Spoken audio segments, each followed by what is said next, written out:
저는 오늘 여러분들과 함께 복음을 좀 전하고 싶습니다. 복음이라는 그 단어 자체는 희소식, 좋은 소식이라는 뜻이죠. 근데 성경에서 사용하는 복음이라는 단어는 조금 더 그 의미가 구체적입니다. 하나님이 주시는 희소식, 하나님의 복음이라는 뜻이죠. 하나님이 계시고 또 하나님이 우리를 창조하신 분이라면은 우리 인류를 향해 인류에게 가장 필요한 것이 무엇인가, 그 필요를 아시고 주시는 복음이기 때문에 세상에서 주는 희소식과는 차원이 다릅니다. 가장 필요한 것, 가장 중요한 것, 가장 나에게 니드가 되는 것을 하나님께서 정확히 아시고 우리에게 주시는 좋은 소식을 가리켜 성경에서는 복음이라고 말씀하고 있는 것입니다. 근데 그 하나님의 복음을 잘 설명하고 있는 한 구절이 있습니다. 성경에 한 구절이 있는데 그게 오늘 저와 여러분들이 좀 봤으면 하는 구절인데요. 사도행전 16장 31절에 다음과 같은 말씀이 있습니다. 이 한 구절에서 하나님이 주시는 복음을 우리가 볼 수가 있는데 우리 한번 같이 읽어볼까요?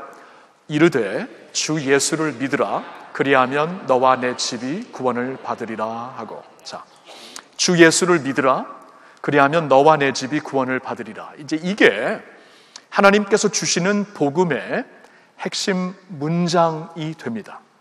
자, 이 문장을 가지고 저는 여러분들과 함께 이 구절에서 하이라이트가 되고 있는 네 가지 개념을 가지고 하나님의 복음을 좀 소개하고 싶습니다. 첫째로는 구원이라는 단어입니다. 구원. 우리가 조금 전에 보았지만 주 예수를 믿으라 그리하면 구원을 받으리라.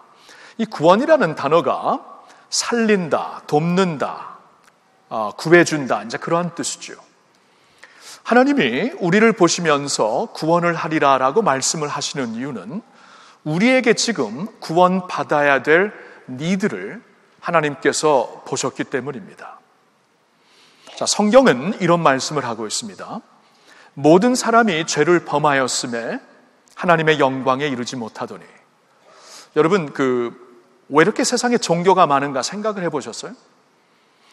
사람들에게는 본능적으로 이렇게 신에게 다가가고 싶어하는, 하나님이 계시다면 하나님께 다가가고 싶어하는 욕망이 있습니다. 그래서 종교가 있는 것이에요. 그래서 종교도 있고 도덕도 있고 윤리도 있는 것인데, 근데 성경을 보니까 참 놀라운 말씀을 하고 있습니다.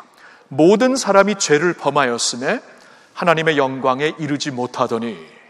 그러니까 우리가 아무리 노력을 해도, 우리가 아무리 힘을 써도 그 영광에 하나님께로 갈 수가 없다라는 아주 극단적인 말씀을 하십니다. 그리고 성경에 보면 또 이런 말씀이 있어요. 죄의 싹은 사망이니 죄의 결과는 사망이다. 그러니까 죽음이 왜 있냐 하면 죄 때문에 있는 것이다. 우리가 사실 살아있다는 것 자체가 어제 지나서 오늘 내가 살고 있다면 솔직히 태어날 때가 있으면 죽을 때가 있잖아요. 그러면 태어나서 하루하루 지난다는 것은 사실 죽음을 향해 하루 더 가까이 갔다는 것입니다. 그러니까 모든 동물들 중에 어느 동물 세계에서도 이것을 깨닫고 사는 동물은 없지만 인간만큼은 내가 하루하루 산다는 것이 그 사망을 향해 더 가까이 가고 있구나, 이것을 우리는 깨닫고 살고 있는 것이죠, 사람들은. 근데 그 사망이라는 것, 죽음이라는 것이 처음부터 있는 게 아니었습니다. 성경을 보면 하나님께서 처음에 그 자연을 만드시고 우주 만물을 만드시고 인간을 당신의 형상으로 만드셨을 때 생명을 주셨어요. 하나님은 생명의 근원이시기 때문에 당신의 생명을 주셨지 죽음을 주신 게 아니었습니다. 처음부터 죽음이 있었던 것이 아닌데 죽음이 죄로 말미암아 들어온 것입니다. 자, 그런데 이 죄에 대한 개념은 우리가 성경을 떠나서도 인간이라면 본능적으로 어느 정도 알고 있습니다. 왜 우리는 성경을 떠나서 어떠한 종교적인 텍스트를 떠나서도 우리가 죄인이라는 것을 사실을 알고 있냐면 우리의 양심 때문이에요. 모든 인류에게는 양심이 있고 우리는 양심이 찔린다라는 말을 합니다. 종교가 있든 없든 신앙생활을 하든 안 하든 양심이 찔리는 것은 마찬가지입니다. 왜 양심이 찔릴까요? 양심이 찔리는 이유는 우리에게 본능적으로 선천적으로 기준이 있습니다. 윤리의 기준이 있고 도덕의 기준이 있는데 그 기준에 다다르지 못하기 때문에 양심이 찔리는 것이에요. 근데 양심이 찔리는 것에 대해 우리가 한번 조금 더 생각을 해보면은 양심이 찔린다는 것은 우리에게 어떠한 기준, 가치의 기준이 있기 때문이라는 것입니다. 근데 그 기준이 어디서 온 것인가? 그 기준이라는, 절대 기준이라는 것이 어디서 온 것인가? 왜 거짓말을 하면은 내가 양심에 찔리는 것인가? 거짓말을 하는 것이 그릇되고 참된 말을 하는 것이 옳다라는 어떠한 절대적인 기준이 있기 때문에 그러한 양심이 생기는 것이에요. 그래서 양심을 보면은 우리가 성경의 말씀을 떠나서도 내 안에 도덕과 어떠한 윤리의 선천적인 기준이 있고 그것을 지키지 못할 때 양심이 찔리는 것이다. 이것을 다 알고 있습니다. 성경은 그것을 가리켜 죄라고 말씀하십니다. 죄. 절대적인 기준을 갖고 계신 창조주 하나님이 계시고 그 기준을 내가 지키지 못하기 때문에 양심이 찔리는 것이다. 죄다. 그래서 죄라는 이슈를 우리가 해결하기 전에는 하나님께 갈 수가 없고 살 수가 없다. 구원을 받을 수가 없다. 죄라는 이슈가 우리를 지금 완전히 덮고 있는 문제가 되고 있기 때문에 하나님이 보실 때, 하나님의 입장에서 인류를 봤을 때 이 구원이 절대적으로 필요하다라고 말씀을 하시는 거예요. 자, 그러면 죄는 어떻게 해결되는 것인가? 이게 이제 두 번째로 하이라이트하고 싶은 오늘의 말씀이 됩니다. 이것입니다. 예수를 믿으라. 오늘 본문에 보니까 예수를 믿으라. 그리하면 구원을 받으리라. 죄로 말미암아 구원에서 떨어져 있는데, 생명을 놓치고 있는데, 죽어 있는데 예수를 믿으라. 그러면 살리라. 말씀을 하십니다. 예수를 믿어라. 여러분, 믿음이라는 것은 열쇠와도 같습니다. 열쇠. 성경을 보니까 열쇠예요. 여러분, 열쇠라는 것은 굉장히 작은 것인데 이 열쇠를 집어넣으면 큰 문을 열 수가 있습니다. 대포를 쏴서도 부서지지 않는 문도 열쇠만 집어넣으면 이 강철 대문도 열립니다. 한 나라의 모든 비밀이 들여있는 그러한 시크릿 룸도, 그래서 어느 누구도 들어갈 수 없고, 그렇죠? 어쩌면 대통령도 마음대로 들어갈 수 없는 그러한 나라의 시크릿 룸이 있는데 그 룸마저도 열쇠를 갖고 있는 자는 쉽게 열 수가 있습니다. 열쇠, 문을 여는 능력입니다. 성경을 보니까 믿음이라는 것이 열쇠와 같다는 것이에요. 하나님께서 우리에게 주시고자 하는 하나님의 구원, 하나님의 복을 받을 수 있는 열쇠가 믿음이라는 것입니다. 그래서 성경을 보면은 믿음장이라고 불려지고 있는 히브리서 11장에 이렇게 말씀이 시작이 됩니다. 믿음은 바라는 것들의 실상이요 보지 못하는 것들의 증거니. 바라는 것들을 실상으로 잡게 하는 것이 믿음이다. 근데 우리가 진정 바라는 것이 하나님의 입장에서는 사는 것이거든요. 생명이거든요. 구원이거든요. 그러면 우리가 바라는 구원도 믿음으로 말미암아 실상으로 주어지는 것이다. 그리고 보지 못하는 것들의 증거이다. 보지 못하는 것을 우리가 붙잡아야 되는데 그게 이제 구원이라고 우리는 지금 계속 구원에 대한 이슈를 말하고 있는데요. 구원이라는 것이 내가 종교를 통해, 열심을 통해, 어떠한 윤리를 통해, 선행을 통해 내 힘으로 받아낼 수가 없는 것이기 때문에 보이지가 않아요. 결단코 보이지가 않는 그 구원이라는 하나님의 선물을 우리가 믿음으로 증거로 받을 수가 있는 것이다. 그래서 믿음은 보지 못하는 것들의 증거다라고 말씀을 하시는 것입니다. 그러니까 믿음이 열쇠라는 것이에요. 자, 그럼 무엇을 믿어야 되는가? 성경은 명확합니다. 예수를 믿으라. 예수 그리스도를 믿으라. 자, 예수는 누구입니까? 예수는 하나님의 독생자입니다. 하나님의 독생자. 하나님의 독자이신 예수 그리스도께서는 인간의 몸을 입고 세상에 오십니다. 왜 인간의 몸을 입고 오시는가? 인간의 몸을 입고 오셔야 십자가에 달려 죽으실 수가 있기 때문에. 왜 그는 십자가에 달려 죽으셔야만 되는가? 우리의 죄의 형벌을 대신 치르시기 위해서. 그렇죠? 여러분, 하나님은 거룩하신 하나님이십니다. 하나님은 의로우신 하나님이십니다. 그래서 하나님은 그냥 죄를 보고 못 본 채 하실 수가 없습니다. 죄를 그냥 지나치실 수가 없는 것입니다. 죄에는 반드시 대가가, 형벌이 따르게 되어 있고 대가를 치러야 되는데 그러면 인류의 죄를, 저와 여러분들의 죄의 형벌을 대신 치를, 그 형벌을 받을 수 있는 분, 이 죄의 대가를 치를 수 있는 분이 누구인가? 한 분입니다. 하나님 자신입니다. 그러니까 하나님 자신, 하나님의 독자라는 것은 하나님 자신이죠. 아들과 아버지는 하나님입니다. 그러니까 하나님께서 인간의 모양, 육신을 입고, 육신의 모양을 입고 세상에 오심으로 말미암아 십자가에 대신 달려 죽으시는 게 왜 그렇게 중요한가? 왜 그렇게 십자가가 복음에는 꼭 있어야 되는 것인가? 왜냐하면 십자가에서 우리의 형벌이 대신 치러졌기 때문입니다. 그러니까 우리가 예수를 믿으라는 것은 다른 게 아니에요. 그 사실을 인정하는 것입니다. 아, 예수 그리스도께서 하나님의 독생자이신데 그분이 인간의 모양을 입고 오셔서 나의 죄의 대가를 대신 치르셔 죽으셨구나 인정을 하는 것입니다. 자, 그런데 믿음이라는 것은 인정만으로는 온전하지가 않아요. 컴플리트하지가 않습니다. 왜냐하면은 인정하는 것은 머리로 하는 것인데 중요한 것은 마음으로도 해야 돼요. 근데 마음으로 하는 것은 뭐냐 하면은 회개입니다. 회개. 그러니까 나의 죄를 대신하여 하나님께서 육신의 몸을 입고 오셔서 십자가에 달려 죽으셨다면, 그리고 내가 믿는 분이 바로 그 예수 그리스도, 그분이 나를 대신하여 내 죄가를 대신 치르시고 십자가에 달려 죽으신 것을 인정하는 것이라면, 그러면 마음으로는 내 죄 때문에 하나님의 독생자가 대신 죽으신 사실을 깨닫고 내가 죄인임을 고백하고 하나님을 떠난 것이 모든 죄의 가장 근본적인 죄라는 것을 내가 깨닫고 고백하고 그 죄를 뉘우치고 나와 주님께로 가는 것. 회개라는 원어의 단어 메타노이아라는 단어는 마음의 방향을 돌이킨다라는 뜻입니다.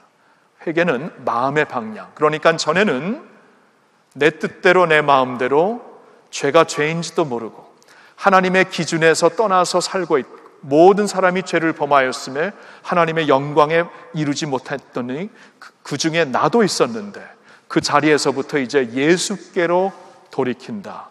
머리로 인정하고 그가 나를 위해 죽으신 사실을 인정하고 마음으로는 그 자리에서부터 예수께로 돌아서는 회개가 반드시 있어야 하는 것입니다. 자, 우리가 잘 아는 말씀인데 요한복음 3장 16절에 다음과 같은 말씀이 있습니다. 같이 읽어볼까요? 하나님이 세상을 이처럼 사랑하사 독생자를 주셨으니 이는 그를 믿는 자마다 멸망하지 않고 영생을 얻게 하려 하십니다. 자, 하나님이 세상을 이처럼 사랑하사, 하나님이 저와 여러분을 이처럼 사랑하사 독생자를 주셨으니 이는 그를 믿는 자마다 멸망하지 않고 영생을 얻게 하려 하십니다. 그가 나를 위해 대신 죽으신 사실을 인정하고 내 마음을 이제 돌이켜 죄에서부터 떠나 주님께로 나아갈 때에 영생을 얻게 하려 하신다. 하나님의 약속입니다. 믿으십니까? 하나님의 약속이에요. 자, 첫 번째 포인트는, 첫 번째 우리가 보았던 개념은 구원이었고 두 번째 개념은 예수를 믿으라였죠. 근데 세 번째 개념도 굉장히 중요합니다. 그것은 주가 되시는 예수 그리스도. 주가 되시는 예수 그리스도. 오늘 본문에서도 이렇게 말씀이 시작이 됩니다. 주 예수를 믿어라. 예수를 믿어라 그러지 않고 주 예수를 믿으라, 그리하면 너와 내 집이 구원을 받으리라 말씀을 하십니다. 주 예수를 믿어라. 이것도 굉장히 중요한 것이에요. 사람이 생각하는 믿음은 그냥 머리로 받아들이는 것이구나, 이 정도로 생각을 하는데, 하나님이 요구하시는 믿음은 머리로 인정하는 것에서 시작이 되지만 마음으로 주님께 돌이키는 것이 반드시 따라야 되고, 그리고 또 하나는 이제 나의 삶의 주권을 주님께로, 예수님께로 옮기는 것. 전에는 내가 주가 되어서 살았지만, 내가 내 삶의 주인으로 살았지만 이제는 내 삶의 주인을 예수님께, 주님께 드립니다라고 이 주도권을 주님께 드려야 돼요. 그러니까 지, 정, 의가 다 있어야 됩니다. 믿는다는 것이 지적으로 하는 것으로 시작하지만 마음을 주께로 돌이키는 것이 반드시 있어야 되고, 또 한 가지는 내가 의지적으로 이제 예수를 나의 주로 삼고 살아야 하는 것입니다. 지금까지는 내 인생 내가 책임졌죠. 내 인생 내가 운전대를 잡고 살겠습니다 하면서 내가 열심히 살고, 내가 한번 열심히 아까 우리 자매님 얘기한 것처럼 진로를 한번 준비해보고 내가 주가 되었는데, 예수를 믿는다는 것은 그 주권을 주님께로 트랜스퍼한다는 겁니다. 주님께로 이제 주권을 드린다는 겁니다. 이게 없이는 진정 내가 주님을 믿는다고 말할 수가 없어요. 하나님이 디파인 하시는 믿음이 예수를 주로 인정하는 주도권을 주님께 드리는 것이 반드시 포함되어 있기 때문입니다. 여러분, 그래서 우리가 예수를 주로 삼고 주로 모시고 살기 위해서 성경을 모르면 이건 불가능한 것이에요. 성경이 왜 이렇게 중요한가? 하나님의 말씀이 왜 이렇게 중요하냐 하면은 거기서 우리가 주님의 뜻을 알 수가 있습니다. 거기서 우리가 예수님의 가치관을 알 수가 있고, 세계관을 알 수가 있고, 예수님이 알려주시는 인생관을 알 수가 있어요. 그걸 알아야 우리가 예수님을 립 서비스로 주라고 말하는 것을 떠나가지고 나의 인생이, 나의 삶이 예수님을 진정 주로 모시고 살 수가 있는 것이죠. 말씀이 반드시 있어야 되고, 그래서 또 교회가 있는 것입니다. 교회를 통해서 우리가 말씀을 배워가는 것이에요. 하나님을 말씀을 통해 알아가는 것이고, 하나님의 아들이 되시는 예수 그리스도를 믿는 것과 아는 일에 하나가 되라고 말씀하시는데, 이것을 이루기 위해 교회가 있는 것이에요. 교회에서 우리가 예수님을 배워나가는 것입니다. 그의 말씀을 배워나가는 것입니다. 왜냐하면 주님을 주로 안다는 것은, 주로 섬긴다는 것은 말씀을 잡고 그를 따른다는 것을 의미하기 때문입니다. 근데 우리가 이렇게 산다는 것은 엄청난 기쁨이에요. 사실 엄청난 기쁨입니다.